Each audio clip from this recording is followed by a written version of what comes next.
And turning from your wallet to your waistline now, and an idea in Congress combining the two. That one lawmaker says could help slim down the federal deficit. This is interesting. It starts with a growing problem. Nearly 42% of Americans are obese. That number surging more than 40% since 2000. And with obesity comes staggering healthcare costs, of course. It's estimated over the next 10 years, obesity and other related diseases will cost the federal government more than $4 trillion. Costs that will drive up the deficit, says Arizona Congressman David Schweikert.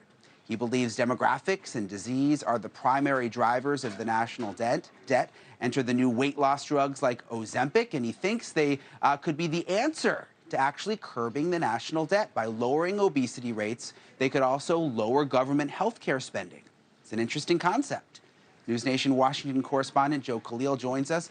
Joe, you spoke to the congressman about his idea. Is it actually gaining any traction on Capitol Hill?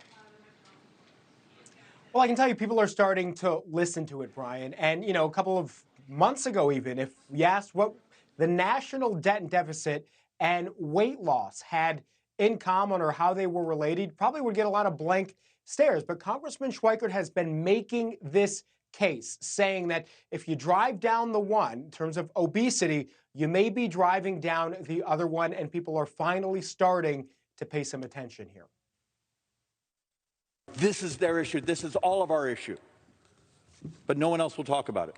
Arizona Congressman David Schweikert says Americans don't need to wait for the next generation of weight loss drugs to transform the country. He says, in some ways, it's already happening. Airlines, on fast food, on all sorts of things out there, there's starting to be an understanding that this may be a societal and an economic revolution that's coming. Schweikert says what keeps him up at night are national debt and deficit. After months of crunching numbers, he argues there's only one meaningful way to cut our national deficit in the future, and that's to cut obesity. We had to tell the truth.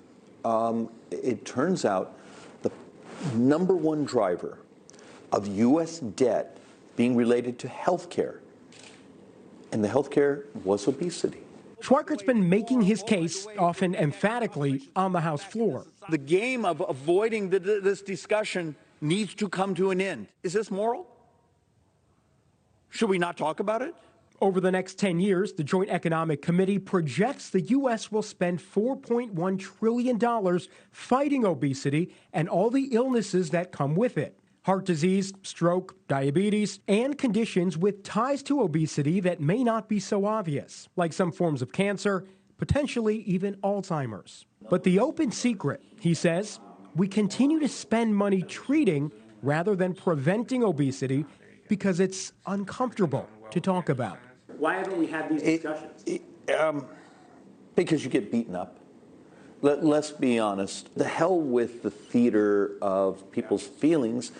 In some ways, it's we love, we care, and we're going to try to make people's lives better. Enter Ozempic, Wegovy, and a host of other drugs known as GLP-1s. It's a new horizon, I would say, for those of us who are in the field of treating obesity. Dr. Raquel Hernandez is director of the Johns Hopkins All Children's Healthy Weight Initiative. She says these new drugs work unlike any previous weight supplement by working the part of our brain that controls cravings. Her expertise is obesity in children, one of 3 of whom she says are overweight, 1 in 5 obese. What's important is that it's an intergenerational disease. Parents who are obese are likely to have children who are obese, and so on and so forth. Hernandez says for kids, doctors are careful about prescribing GLP-1s, but she agrees with Schweikert, who's pushing policies that make GLP-1s more accessible to those who need it. Both say the new drugs are promising and that more use could mean saving money and saving lives. And Brian, it's not just about costs of obesity as well. Congressman Schweikert talked to me about a number of other things that impact the economy because of obesity. For example, working age men who are no longer in the workforce. A lot of times those reasons that they can't be working are obesity-related health issues. You also got military recruitment. We have a population that could potentially be in decline. People are not starting families in some reasons because of obesity. all of it is related. So he says there are a number of reasons why we should be talking about it, should be looking for solutions here.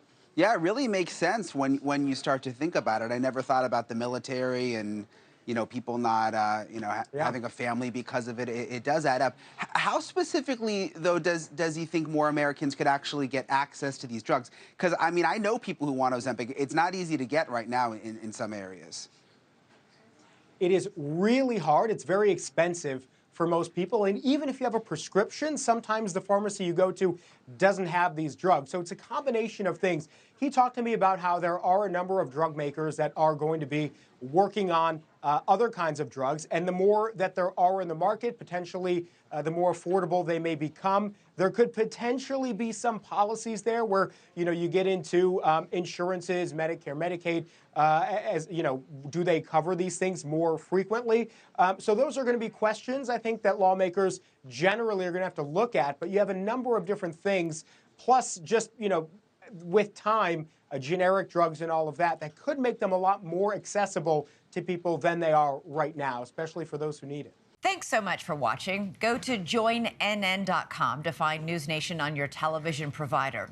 And don't forget to click the red subscribe button below to get more of NewsNation's fact-driven, unbiased coverage.